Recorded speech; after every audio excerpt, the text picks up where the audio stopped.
Universe Books. The Power of Your Subconscious Mind.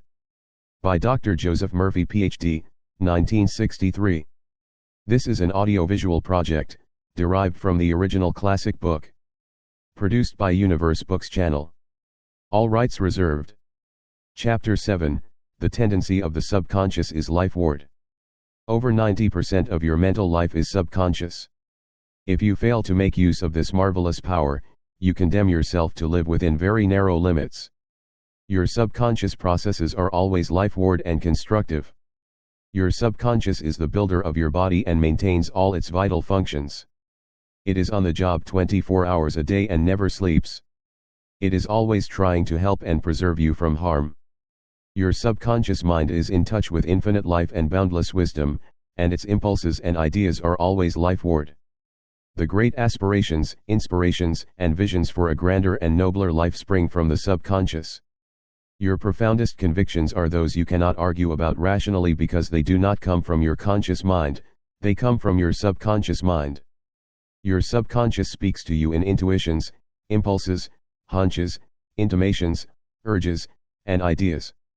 It is always telling you to rise, transcend, grow, advance, adventure, and move forward to greater heights. The urge to love, to save the lives of others, comes from the depths of your subconscious. For example, during the Great San Francisco earthquake and fire of April 18, 1906, invalids and handicapped people who had been confined to bed for long periods of time rose up and performed amazing feats of bravery and endurance.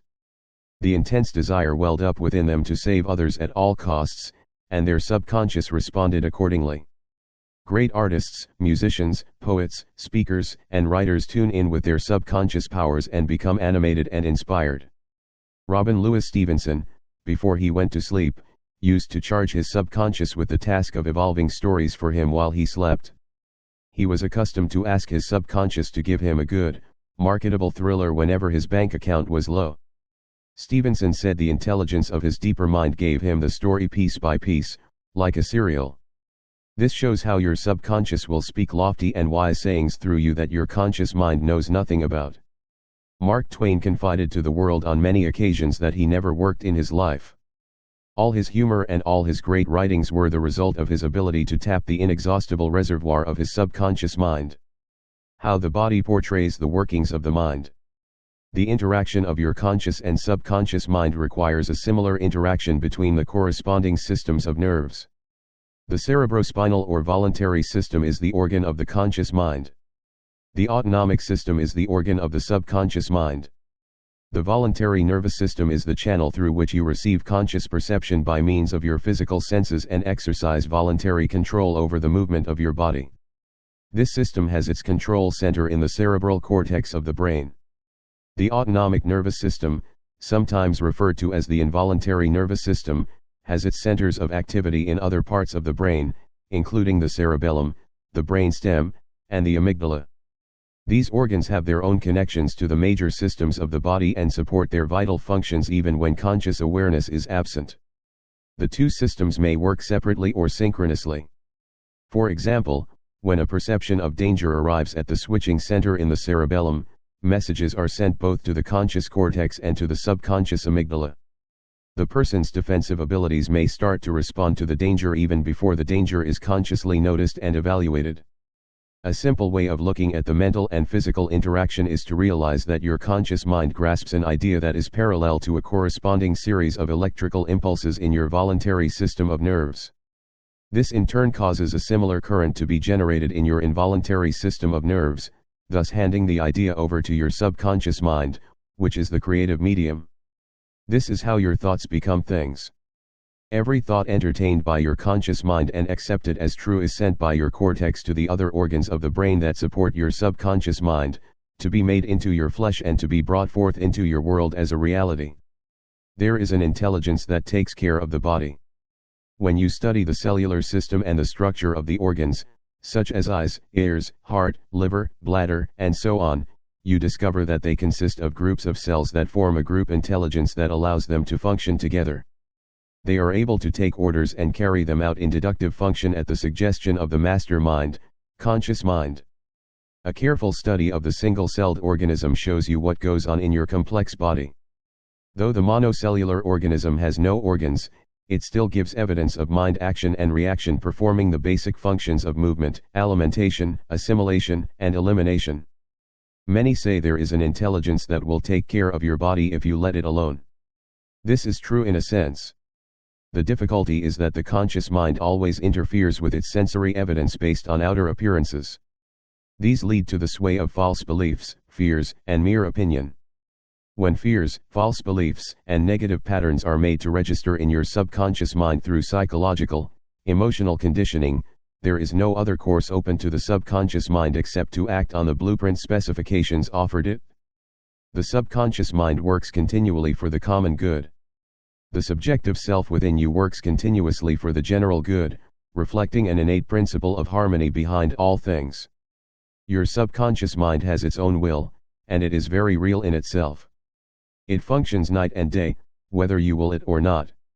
It is the builder of your body, but you cannot see, hear, or feel it building. All this is a silent process. Your subconscious has a life of its own that is always moving toward harmony, health, and peace. This is the divine norm within it, seeking expression through you at all times. How humans interfere with the innate principle of harmony. To think correctly, scientifically, we must know the truth. As the ancient saying puts it, ye shall know the truth, and the truth shall set you free. To know the truth is to be in harmony with the infinite intelligence and power of your subconscious mind, which is always moving lifeward.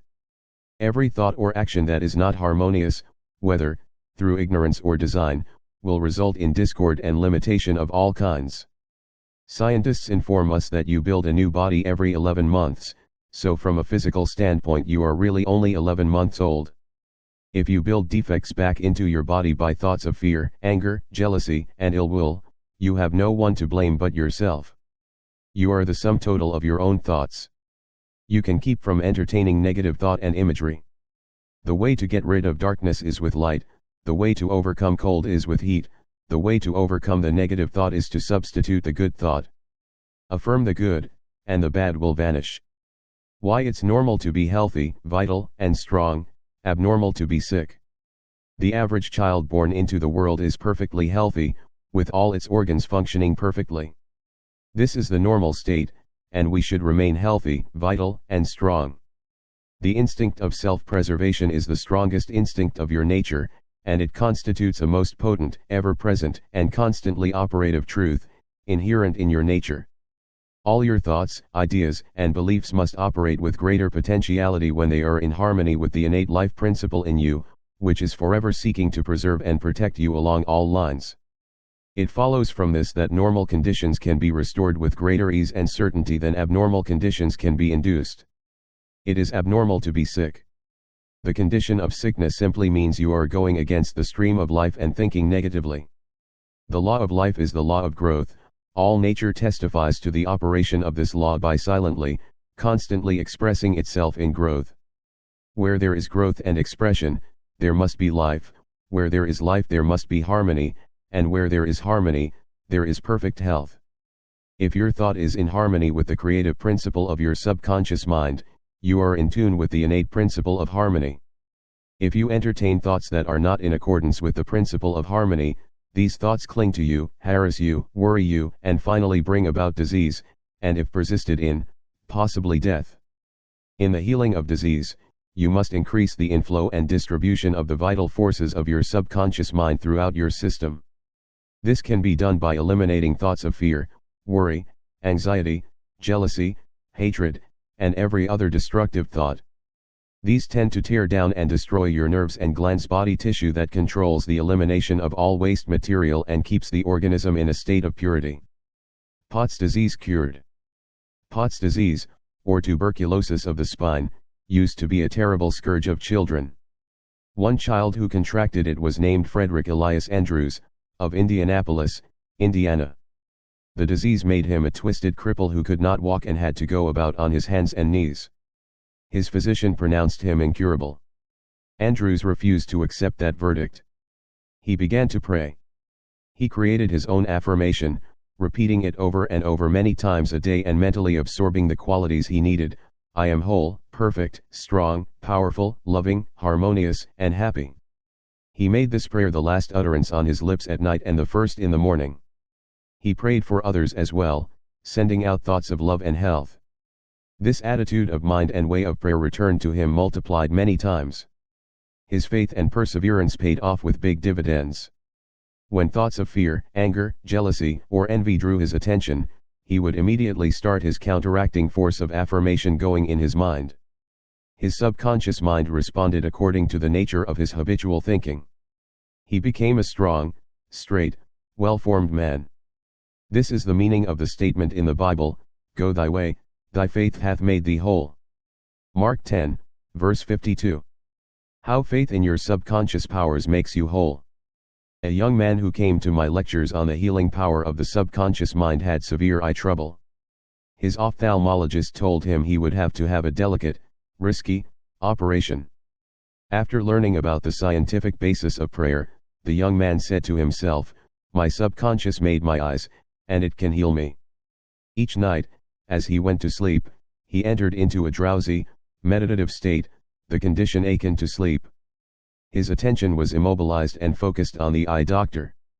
He imagined the doctor was in front of him, and he plainly heard, or imagined he heard, the doctor saying to him, "A miracle has happened."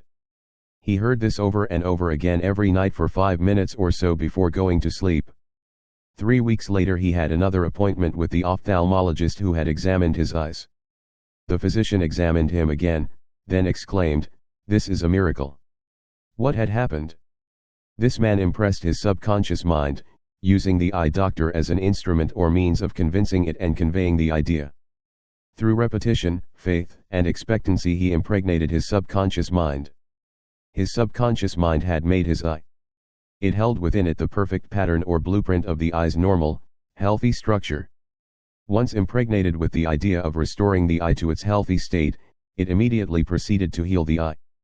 This is another example of how faith in the healing power of your subconscious can make you whole. Pointers to review. Your subconscious is the builder of your body and is on the job 24 hours a day. You interfere with its life-giving pattern by negative thinking.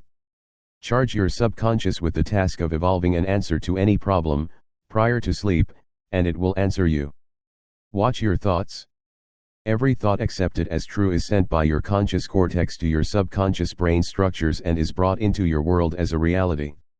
Know that you can remake yourself by giving a new blueprint to your subconscious mind. The tendency of your subconscious is always lifeward.